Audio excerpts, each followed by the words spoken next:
Hi guys, welcome to our game of the day. Today in Biel round 7, quite an impressive victory was scored by Radek Wojtaszek against Maxim Warszawa-Graf. In the Grunfeld defense, d4, knight f6, c4, g6, white played bishop f4, and for a while players followed the main theory, and now bishop e6 is a slightly unorthodox move, inviting complications after queen b3 and c5.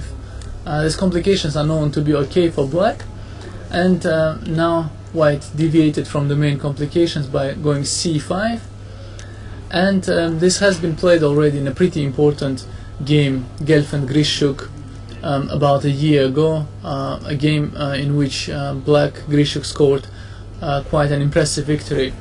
In this game, Radek was definitely prepared with white and made some adjustments, played bishop d3, bishop g4, and knight ge2. Now, in order to understand what is going on, it's important to realize that black's main idea is to go after f3, to go bishop c8, and then to follow with knight fd7 and e5. And this breakthrough with e5 is basically the cornerstone of black's counterplay here, and thus knight g2 is a move order which, well, in fact tricks black a little bit out of his concept. Now, if black were to go knight bd7, then f3 is very unpleasant to meet, because suddenly this bishop on g4 doesn't have a good square, and that's why it's only natural that black played rook e8, because also knight fd7, f3 would be very awkward to meet.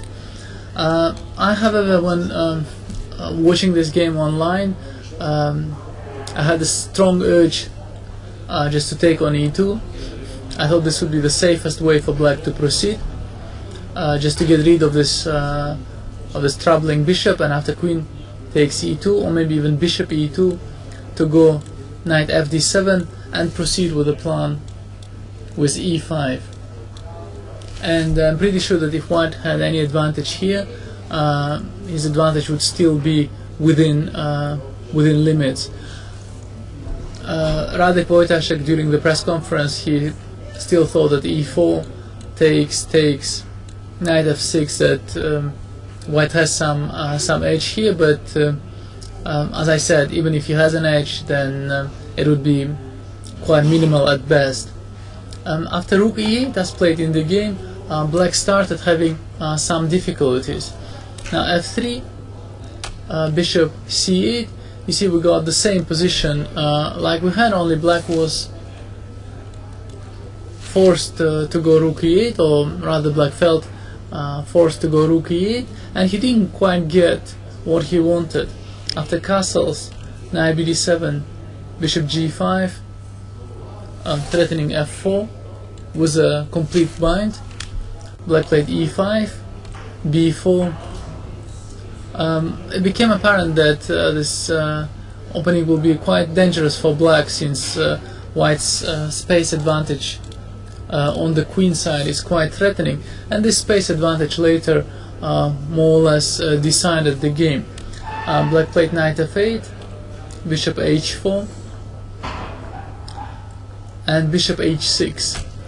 This natural move was criticized by Grandmaster Navarra at the press conference, who said he also analyzed this position, came to the conclusion that black is probably okay after something like ed, ed, and b5.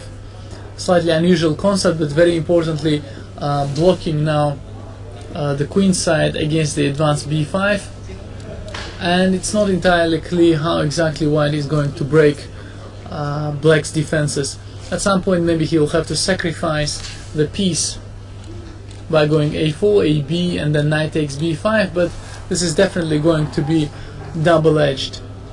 Since black played bishop h6 in the game, f4, he did not have this possibility anymore. Now this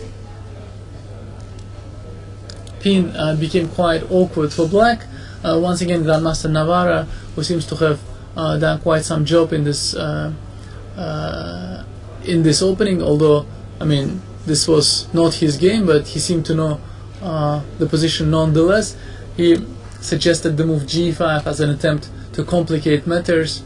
For instance, fg, knight g4 could work nicely for black, but instead f takes e5, gh4, rook takes f6, bishop e3, king h1 definitely looks to white's advantage. So in the game, Maxim played e4, bishop c2, and now it turned out that white's huge space advantage ensures him a stable advantage, and the fact that his pawn is on f4 already very importantly stops almost all the counterplay black has on the king side. And very likely Maxim could have defended better than he did, but it was difficult always. h3, quite important to take all the knight g4s out of equation, and the sacrifice bishop h3 never really seems to work. And in a position here, I thought maybe h6 to go knight h7 and g5, but also this does not really seem to create much counterplay. Black played knight h5, rook b1, f5, bishop h3, bc, bc, gh looks interesting, but in fact simply doesn't work. So black played f5, queen b3, bishop f6, takes, bc, bc, and queen b7.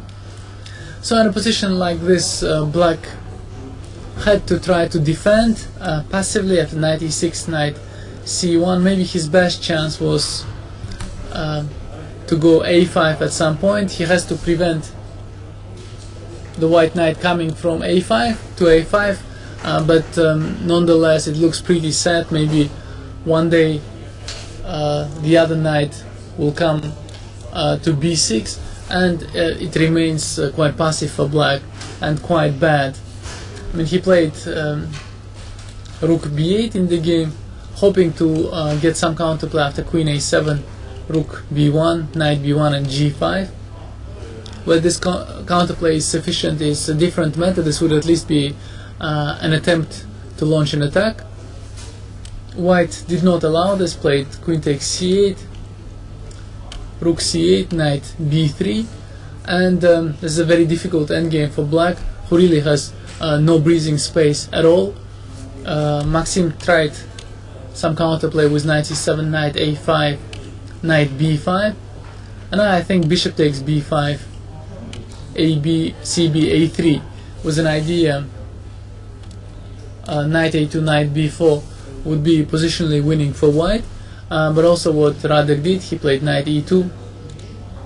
His idea is simply to bring his rooks to the b file, after which black's position will slowly but surely collapse. Black didn't have any adequate counterplay. Black tried knight a3, rook b8, bishop takes c6, but he lost a very important pawn, and white had a very strong pass on c5, and very soon afterwards white converted his advantage. So this was a game of the day in Bill round 7. I hope you enjoyed this game as much as I did. Take care and goodbye.